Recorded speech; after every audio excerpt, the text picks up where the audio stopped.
Je vous salue au nom de Jésus. Amen. Je profite pour dire merci à chaque personne ici présente. Tous ceux, toutes celles qui nous ont soutenus de près comme de loin. Alors, je reconnais qu'il y a des femmes dynamiques ici à la mairesse. Mais j'aimerais que toutes les femmes soient dynamiques. Alléluia. Et je crois qu'avec Jésus, ça sera possible. Alors, vous avez les salutations des oratrices. Elles vous disent merci. Merci pour la réception, l'accueil, la collation, en tout cas. Elles m'ont chargé de vous remercier. Aussi pour la semence que vous avez faite dans leur vie. Alors, à la fin d'un tel programme, qu'est-ce qu'on peut encore dire? On peut dire la persévérance de la foi. Alléluia. Amen.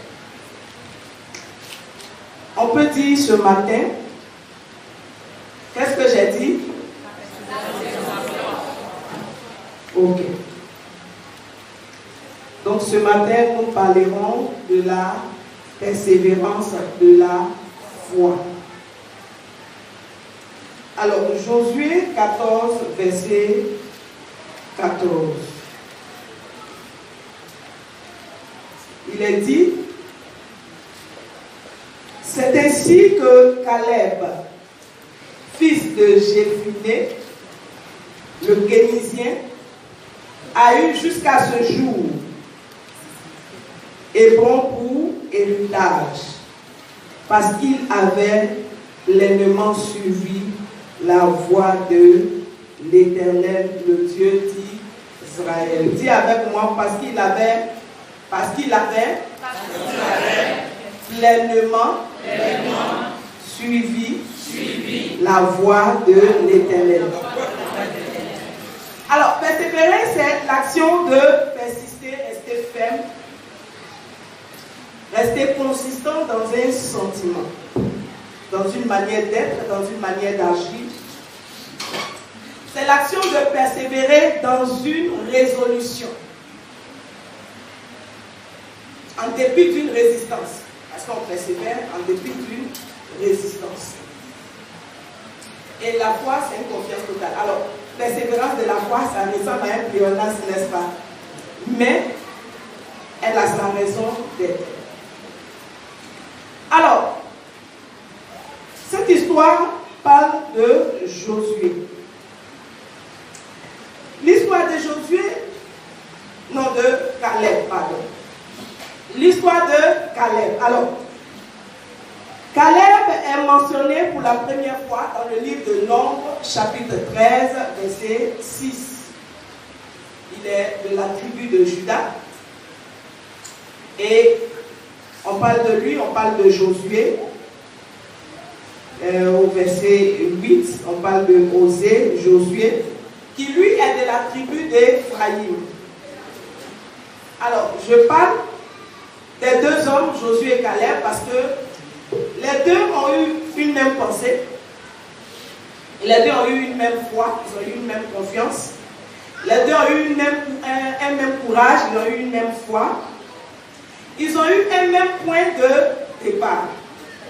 Ils ont eu une même marche, ils ont eu un même but et ils ont eu une même persévérance. Alors, je prends l'exemple de Caleb ce matin parce que de 600 000 personnes, il y a eu 2 personnes qui ont eu à se démarquer. Pour dire que nous avons été nombreuses ici, mais tu as la possibilité de te démarquer, n'est-ce pas? Alors, quand on dit, c'est ainsi que Caleb, fils de Jéphuné, en fait, cela marque une conclusion, la conclusion d'une vie. Mais en même temps que ce verset marque une conclusion, ce verset dénote également un processus. Parce que pour qu'on arrive à cette conclusion, c'est qu'il y a eu un processus, il y a eu un parcours, il y a eu une marche, il y a eu certains événements, mais la finalité était qu'il est arrivé à recevoir l'héritage que Dieu lui avait promis. Alors, je veux que tu comprennes que tu es dans un processus. Je veux que tu comprennes que cet instant, ou ces instants que nous avons passés, où nous avons eu des paroles d'édification, nous avons été encouragés, nous avons été fortifiés, toutes ces choses-là nous donnent de rester dans le processus, de persévérer dans le processus et d'arriver jusqu'au bout. Alors, quand on dit que Caleb a reçu Hébron, Hébron peut-être peut ne pas ressembler à quelque chose d'important. Même pour Caleb, Hébron était une place spéciale.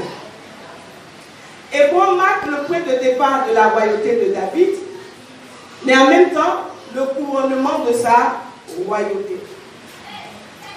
Alors, lorsque Caleb et Josué ont été envoyés, les 12 espions qui ont été envoyés à Jéricho, lorsqu'ils vont là-bas et qu'ils reviennent, et qu'on dit non, parmi les 12, il y a 10 qui disent non, on ne peut pas réussir devant ces personnes. Il y a 2 par contre qui disent oui, nous pouvons y aller, nous serons vainqueurs.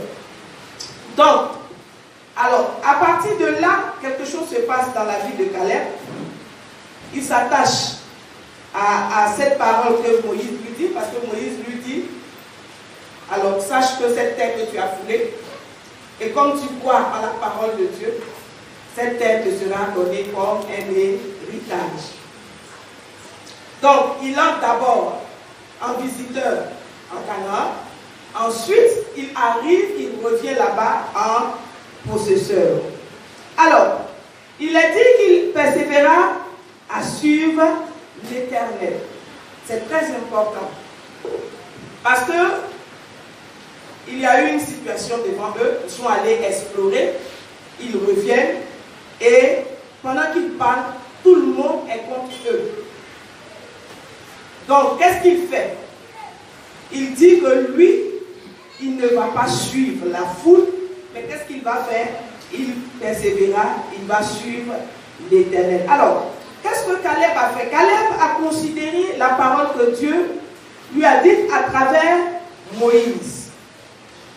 Alors, lorsque le Seigneur lui fait cette promesse de recevoir cette terre promise, il avait 40 ans. Alors, 40 ans, et ce verset que je suis en train de lire, lorsque cette conclusion arrive dans sa vie, il avait 85 ans. Alors, je ne suis pas en train de dire que tu auras besoin de 45 ans encore pour que ta promesse se réalise. Non. Mais je vais vous montrer qu'il a persévéré dans cette promesse, il a persévéré dans la foi.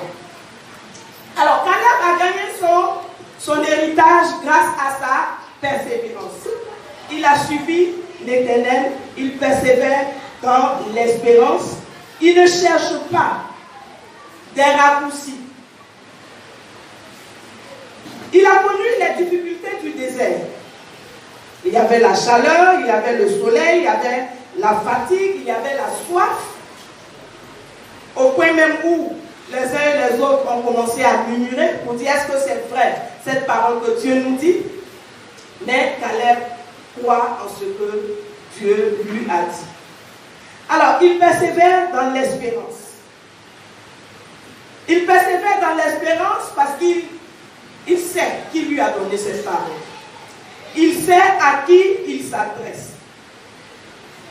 Il marche 40 ans dans le désert. Ensuite, il doit encore persévérer 5 années pour qu'il puisse enfin comprendre que l'Éternel lui a remis cette promesse. Alors, qu'est-ce qui se passe dans l'esprit de Caleb? Caleb savait que son ennemi devant lui était déjà vaincu. Alors, dans le même passage, au verset 11, il dit encore vigoureux comme au jour où Moïse m'envoya. J'ai autant de force que j'en avais alors, soit pour combattre, soit pour sortir et pour entrer.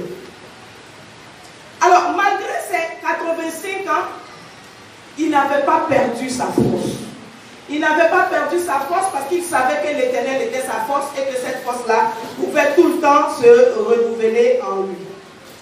Il n'avait pas de confiance en lui-même, mais sa force était en Dieu. Et cette force-là a produit cette persévérance jusqu'à ce qu'il puisse entrer pleinement dans sa bénédiction.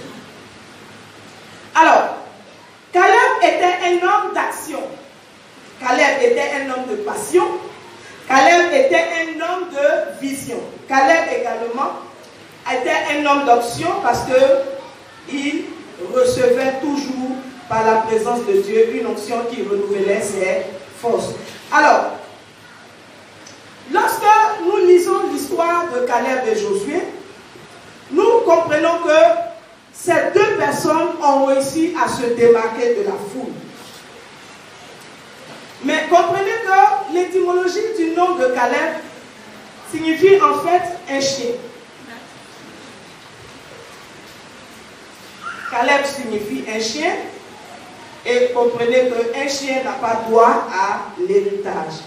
Alors c'est pour vous montrer un peu les limites que pouvait imposer la vie à Caleb, mais il est parti au-delà de ses limites. Alors, la première étape dans la vie de Caleb, c'est qu'il persévère. Il persévère dans l'espérance. Il croyait que la parole de Dieu est toujours digne de confiance. Il croyait que Dieu est celui qui tient toujours ses promesses. Il croyait qu'une promesse qui a été faite 45 ans plus tôt pouvait toujours s'accomplir. Alors que si cela n'était pas accompli, cela ne signifiait pas que Dieu l'avait oublié ou que Dieu était revenu sur sa parole. Mais il a compris que Dieu méritait qu'on lui fasse encore confiance. Alors, il a persévéré également dans sa marche. Alors, ce qui est intéressant ici, il est dit, parce qu'il avait pleinement suivi l'Éternel Dieu d'Israël. Il n'a pas suivi la foule. Il n'a pas suivi la foule, mais il a suivi ses convictions personnelles. Là où les autres voyaient un problème, lui, il voyait une occasion à saisir. Quand on disait qu'il y avait une possibilité, il voyait possibilité. Alors, qu'est-ce que suivre quelqu'un? Suivre quelqu'un, c'est marcher derrière une personne que nous reconnaissons comme guide qu'il nous faut. Alors, cela veut dire que si l'on a trop confiance en lui-même, il se dira qu'il n'a plus besoin de guide. Mais suivre quelqu'un nécessite que nous ayons confiance en cette personne.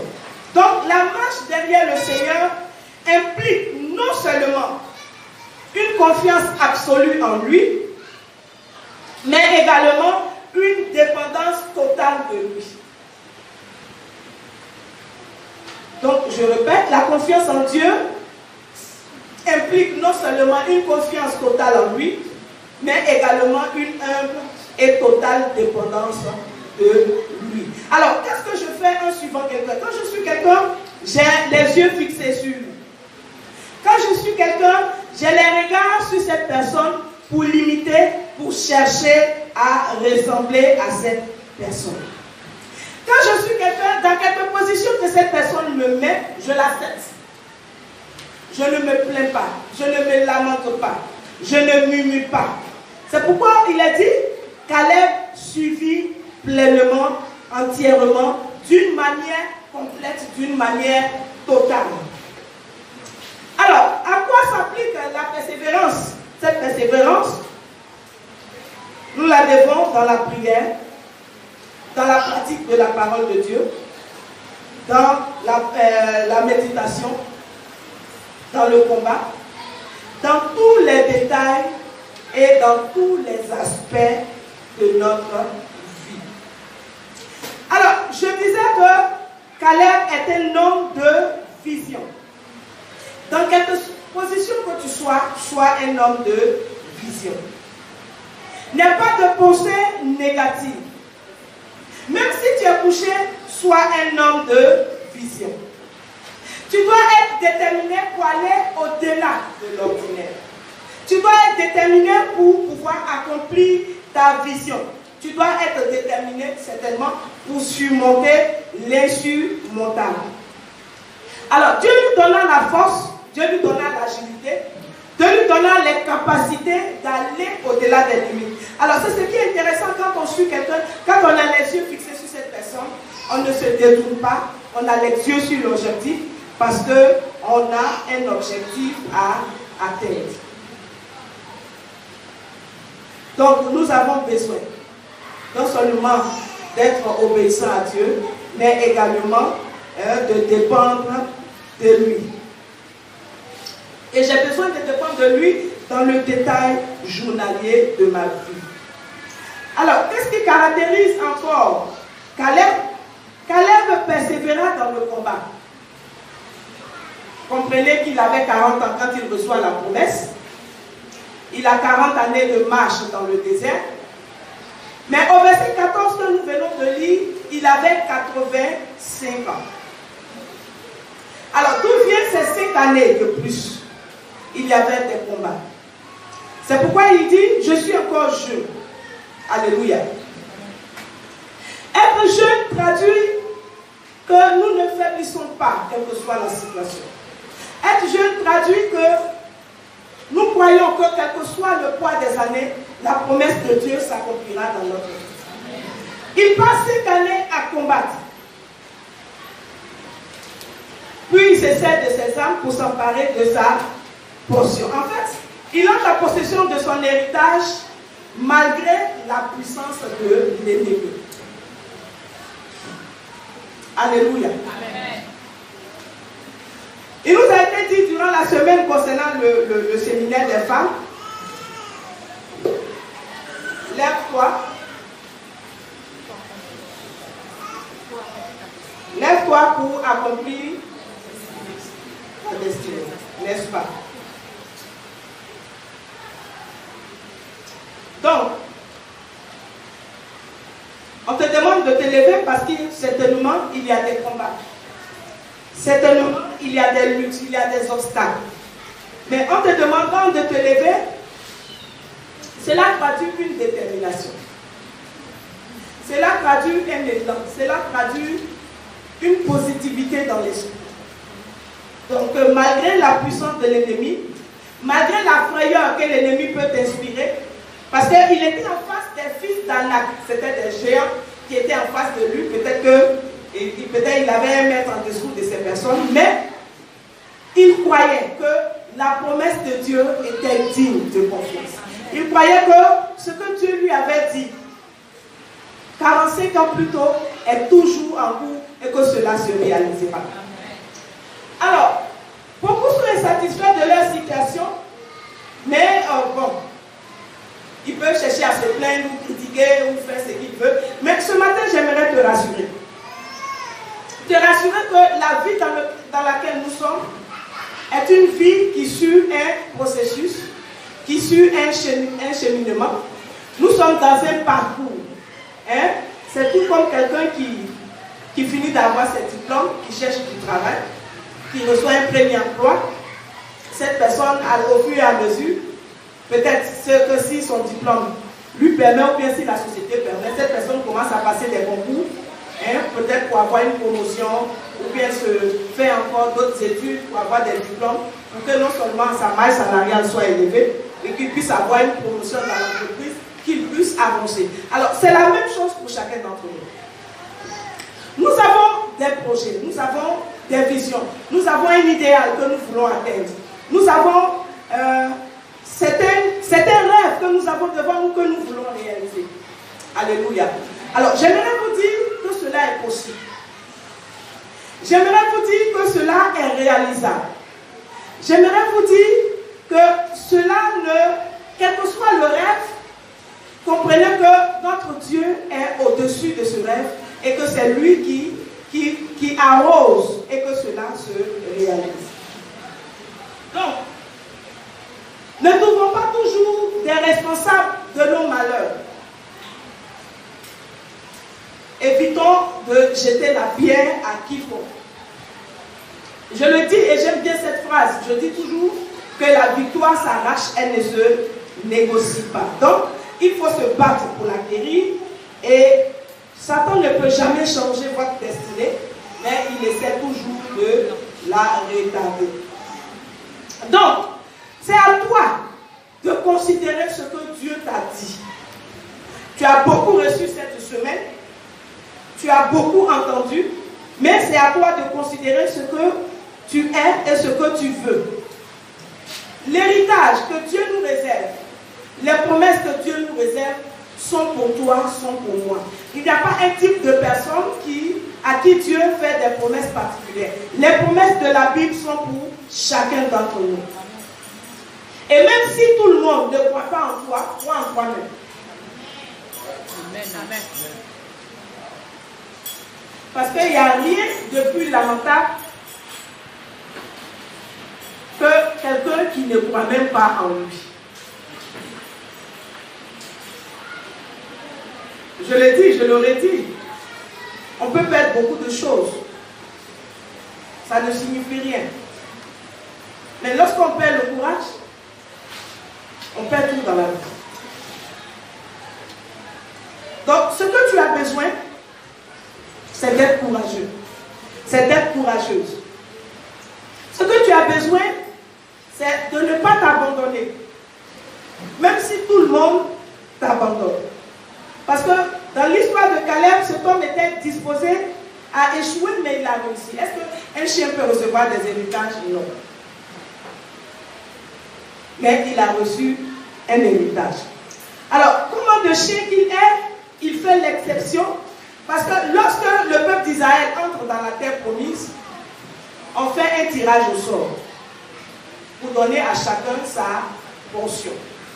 Mais la particularité de Caleb, c'est que sa portion était déjà réservée d'avance. Alléluia. Il a fait l'exception du partage par tirage. Alors, l'emplacement fut décidé par Dieu lui-même. Il reçoit la cité, une cité de 4 villes, et Dieu lui donne de gagner ses ennemis, de gagner la bataille. Et à travers lui, il suscite encore une autre destinée. C'est pourquoi il y a des destinées qui sont toujours rattachées à nous. Il y a des destinées qui attendent que ta destinée se manifeste. Alors, il demande comme ça. Il lui reste une vie à conquérir. On appelle cette ville Kyriat Sefer. Alors, vous pourrez lire ça. Lisez le livre de Josué. Ça va vous aider à comprendre. Mais, il dit, celui qui va m'aider à conquérir cette ville, je lui donnerai ma fille Aksa en mariage. Et comme à l'époque, les gens pouvaient se marier en famille, il y a eu son neveu qui est venu vaincre ses ennemis. Et c'est lui qui a été le premier juge en Israël. Je crois que c'est Othniel. Alors, après avoir été vainqueur pour lui-même, il devient celui-là qui suscite la délivrance pour les autres. Donc, Hébron est la portion importante qu'il reçoit. Et c'est sûr que malgré le poids de l'âge, il n'avait pas confiance en ses forces, mais il avait confiance en l'Éternel. Alors, l'histoire de Caleb nous permet de comprendre quoi? Nous permet de comprendre qu'il n'est pas trop tard pour réaliser ses rêves. Il n'est pas trop tard pour se réaliser. Il n'est pas trop tard pour se refaire. Il nous encourage à tendre nos regards vers l'Éternel. Il nous encourage à tenir ferme dans nos objectifs. Et avec la force que Dieu nous donne. Donc, il est bon qu'avec la force que tu as, que tu puisses suivre l'Éternel, mais suivre l'Éternel d'une façon pleine et d'une façon complète. Ce n'est pas la peine de dilapider ta force dans certaines choses qui ne glorifient pas Dieu, mais il faut avoir une détermination, une volonté de poursuivre l'impossible afin que cela devienne possible. Alors, Caleb croyait qu'avec la force de Dieu, il pouvait se réaliser. De 600 000 voix qu'ils étaient, ils ont pu tenir 2 personnes contre 600 000 personnes. Et ils sont restés fidèles à cette parole. Ils sont restés attachés à la parole de Dieu. Et Dieu leur a donné également de vaincre leurs ennemis. Alors, qu'implique la foi de Dieu? La foi de Dieu, la foi va de Dieu aux difficultés. La foi commence par Dieu. L'incrédulité commence des difficultés pour aller à Dieu. Alléluia. Et la foi regarde les difficultés en face. Elle voit très bien le côté pénible des difficultés. Elle voit très bien le côté pénible des choses. Elle n'est pas ignorante. Elle n'est pas indifférente. Elle n'est pas insouciante. Mais elle introduit le Dieu vivant et elle dit, quelle que soit la situation, je crois qu'avec Dieu, c'est possible. La foi regarde à Dieu. La foi s'appuie sur Dieu. Pour la foi, tout découle de Dieu. La foi possède la conviction calme et profonde qu'il n'y aura jamais quelque chose qui puisse surpasser son Dieu. Alors, pourquoi sommes-nous quelquefois abattus? Pourquoi sommes-nous quelquefois abattus? Nous lamentons. Nous attendons au milieu de nous des paroles de mécontentement, des paroles d'impatience, plutôt que des chants de louange. Alléluia. Simplement parce que nous permettons aux circonstances de prendre le dessus sur nous. Simplement parce que nous permettons aux circonstances de nous voiler Dieu. Au lieu de voir Dieu pour parfait abri, nous permettons aux circonstances de nous voiler Dieu et nous ne voyons pas Dieu au-delà des circonstances. Alors, comprenez qu'en face des espions, c'est vrai, il y avait de grandes villes, il y avait des murailles hautes, il y avait des géants. Ils ont vu toutes ces choses. Mais ils savaient que autant que ces villes étaient grandes, Dieu était plus grand. Ils savaient que autant ces murailles étaient hautes, mais Dieu était plus haut. Autant ces géants étaient forts, mais Dieu était plus fort. Alléluia. Et je veux que tu retiennes cela ce matin. Autant ces choses qui peuvent se dresser devant toi, quelle que soit leur grosseur, quelle que soit leur épaisseur, quelle que soit leur force, ces choses rencontrent en face d'elles quelqu'un qui est fort, quelqu'un qui est puissant, quelqu'un qui peut tout. Alors, les autres avaient déclaré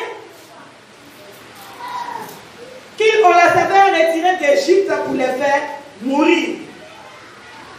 Leur lot a été selon leur parole. Alléluia. Josué et Caleb, par contre, avaient déclaré que Dieu pouvait les introduire dans le pays où coule le lait et le miel. Et leur lot a été selon leur parole. Quelle est ta parole ce matin? La foi regarde à Dieu et dit, je suis capable. La foi regarde à Dieu et dit, je peux le faire. L'incrédulité regarde et dit, je ne peux pas. Les yeux de la foi sont toujours gardés sur Dieu. Mais les yeux de l'incrédule sont sur les situations externes et ils les focalisent et les choses deviennent compliquées. Alors, la foi introduit Dieu dans la situation et la chose devient facile. L'incrédulité, il exclut Dieu au contraire et tout devient sombre et difficile. Alors, où se trouve Dieu dans ta situation? Je veux t'inviter ce matin t'inviter à connaître Dieu. Je vais t'inviter ce matin à connaître Dieu et que Dieu puisse remplir ton âme. Que Dieu puisse être la réponse à chacune de tes questions. Je veux ce matin que Dieu soit la solution à chacune de tes difficultés. Je veux que, à travers la réalité de ta marche journalière, que le Dieu vivant soit impliqué. Je veux que tu connaisses la puissance et l'assurance de Dieu et sur laquelle tu peux te reposer, quels que soient les changements qui peuvent s'opérer et les hasards qui peuvent arriver dans ta vie, quoi qu'il n'y ait pas de hasard dans la vie du chrétien. Je veux que Jésus soit la source de notre ressource. Je veux que Jésus soit le secours et le refuge de toute âme. Je veux que tu regardes à Jésus maintenant. Alors, Winston Churchill a dit, un pessimiste voit la difficulté dans chaque opportunité. Mais un optimiste voit une opportunité dans chaque difficulté qui se présente à lui. Alléluia. Amen. Jésus est tout ce dont vous avez besoin pour que vos projets, pour que vos besoins soient réalisés.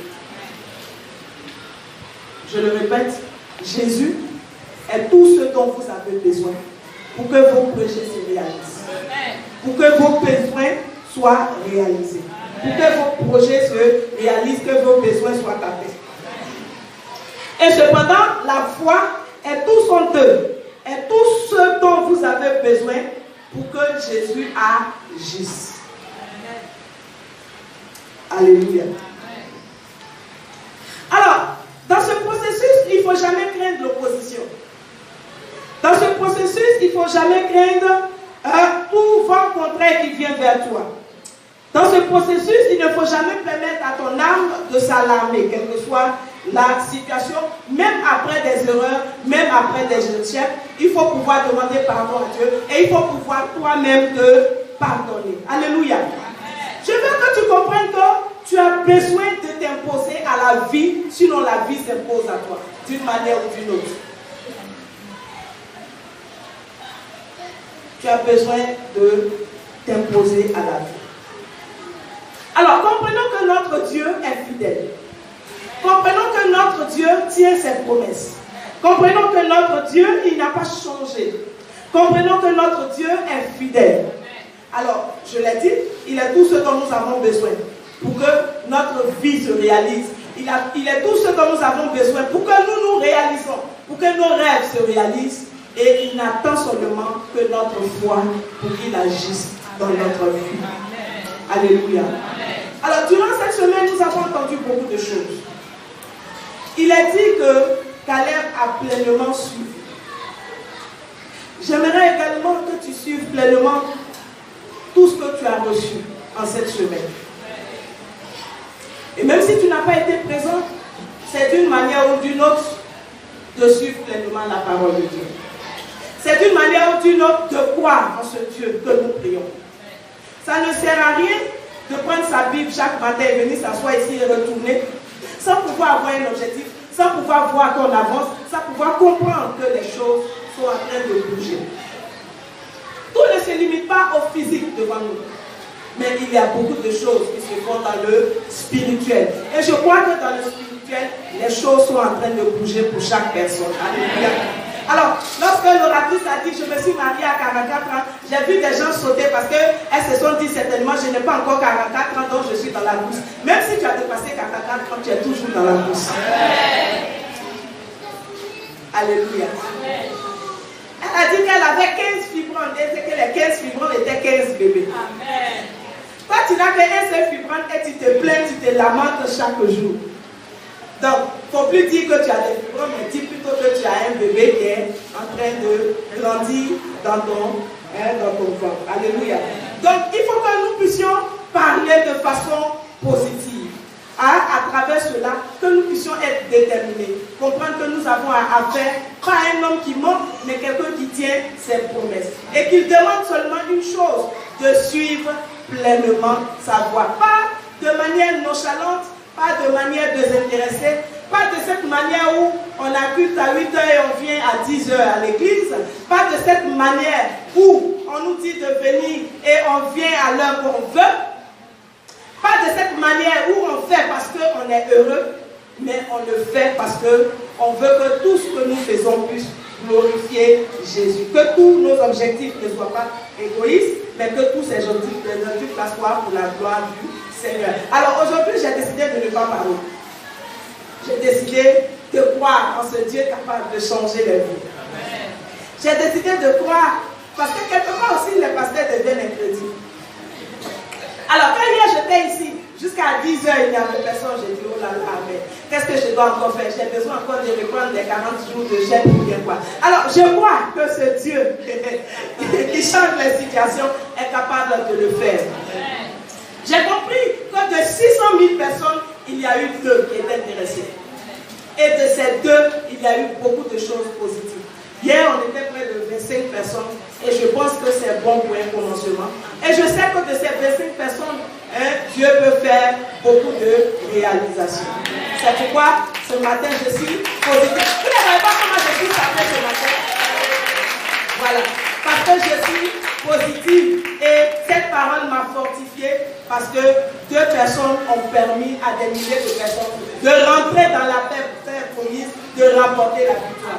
Alors si j'ai 2 personnes, moi-même et une seule personne, je pense qu'on peut entrer dans la terre promise.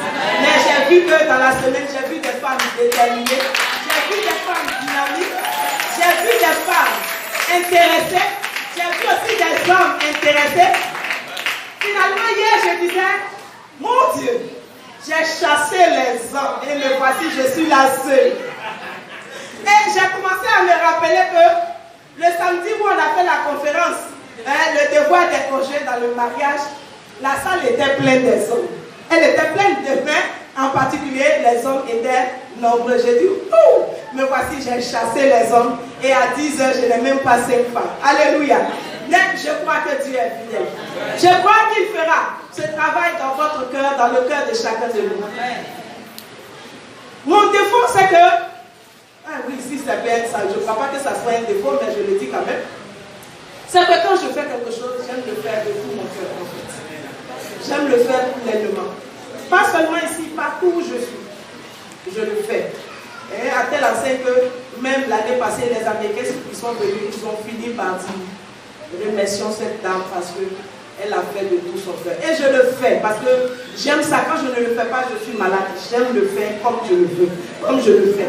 Mais quand je ne retrouve pas une réponse comme ça en face, vous comprenez que ça devient un choc. Donc, hier, on a dit comment éviter les blessures intérieures. Je dis, mais cette femme, elle veut créer en moi des blessures intérieures, mais je refuse ces blessures intérieures au nom de Jésus. Alléluia. Alors, nous avons un Dieu fidèle. Nous avons un Dieu capable. Je veux que tu retiennes que tu es dans un processus. Et qu'à la fin de ce processus, une promesse t'attend.